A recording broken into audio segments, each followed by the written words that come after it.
The Golden Gems of Life, Gathered Jewels for the Home Circle by S.C. Ferguson and E.A. Allen, Central Publishing House, Cincinnati, 1884. Chapter Benevolence. Doing good a happy act. No excess of good deeds. Benevolence necessary to perfect life. Liberality, not profuseness. Benevolence during life. Benevolence. Doing good is the only certain happy action of a man's life. The very consciousness of well-doing is in itself ample reward for the trouble we have been put to. The enjoyment of benevolent acts grows upon reflection. Experience teaches this so truly. That never did any soul do good, but he came readier to do the same again with more enjoyment. Never was love or gratitude or bounty practiced, but with increasing joy, which made the practicer more in love with the fair act.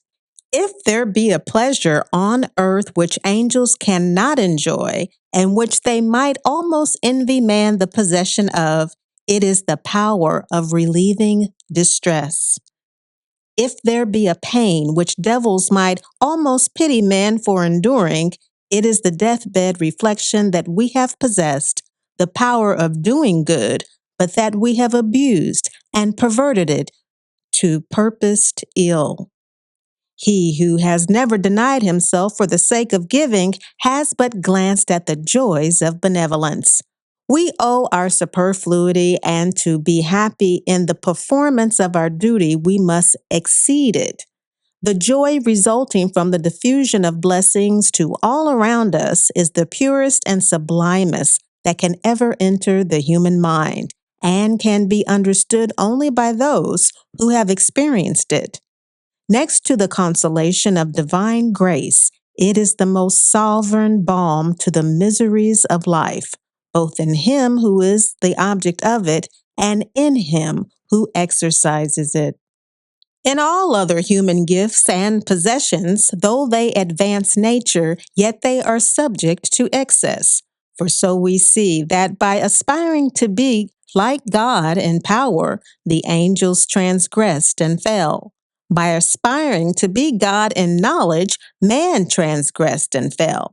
But by aspiring to be like God in goodness or love, neither man nor angels ever did or shall transgress. For unto the imagination we are called. A life of passionate gratification is not to be compared with a life of active benevolence. God has so constituted our natures that a man cannot be happy unless he is, or thinks he is, a means of doing good. We cannot conceive of a picture of more utterable wretchedness than is furnished by one who knows that he is wholly useless in the world. A man or woman without benevolence is not a perfect being.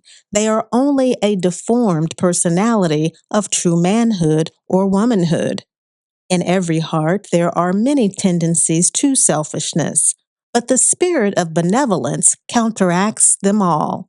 In a world like this, where we are all so needy and dependent, where our interests are so interlocked, where our lives and hearts overlap each other and often grow together, we cannot live without a good degree of benevolence.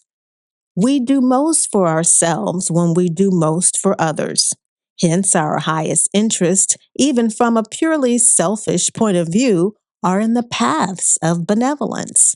And in a moral sense, we know that it is more blessed to give than to receive. Good deeds double in the doing, and the larger half comes back to the donor. A large heart of charity is a noble thing, and the most benevolent soul lives nearest to God. Selfishness is the root of evil. Benevolence is its cure. In no heart is benevolence more beautiful than in youth. In no heart is selfishness more ugly. To do good is noble. To be good is more noble. This should be the aim of All the young, the poor, and the needy should occupy a large place in their hearts.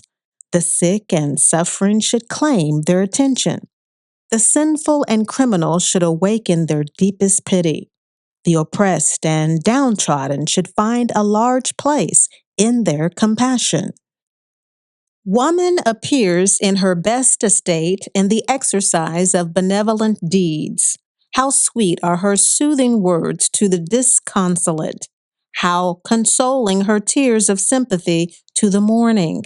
How fresh her spirit of hope to the discouraged! How balmy the breath of her love to the oppressed! Man, too, appears in his best light and grandest aspect when he appears as the practical follower of him who went about doing good.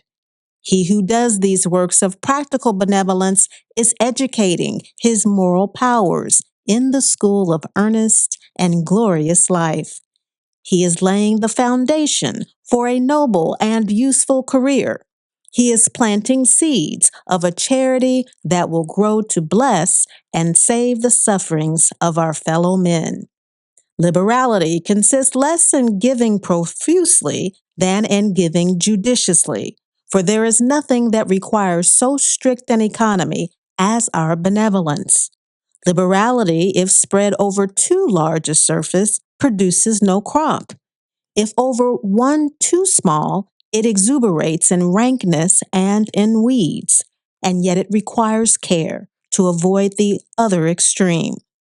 It is better to be sometimes mistaken than not to exercise charity at all. Though we may chance sometimes to bestow our benevolence on the unworthy, it does not take from the merit of the act. It is not the true spirit of charity which is ever rigid and circumspect, and which always mistrusts the truth of the necessities laid open to it. Be not frightened at the hard word, impostor. Cast thy bread upon the waters. Some have unawares entertained angels. A man should fear when he enjoys only what good he does publicly, lest it prove to be the publicity rather than the charity that he loves. We have more confidence in that benevolence which begins in the home and diverges into a large humanity than in the worldwide philanthropy which begins at the outside and converges into egotism. A man should indeed have a generous feeling for the welfare of the whole world and should live in the world as a citizen of the world.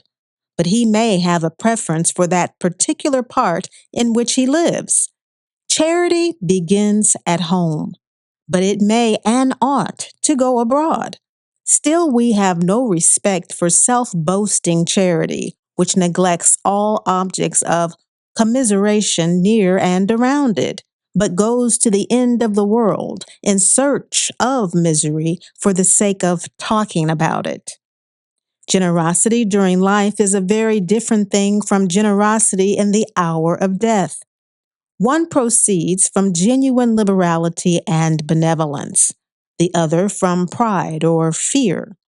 He that will not permit his wealth to do any good to others while he is living prevents it from doing any good to himself when he is gone. By any egotism that is suicidal and has a double edge, he cuts himself off from the truest pleasures here and the highest pleasures hereafter. To pass a whole lifetime without performing a single generous action till the dying hour when death unlocks the grasp upon earthly possessions is to live like the telepat palm tree of the East, which blossoms not till the last year of its life. It then suddenly bursts into a mass of flowers, but emits such an odor that the tree is frequently cut down to be rid of it. Even such is the life of those who postpone their munificence until the close of their days, when they exhibit a late efflorescence of their generosity, which lacks the sweet-smelling perfume which good deeds should possess. And when it appears like the telepat flower, It is a sure sign that death is at hand.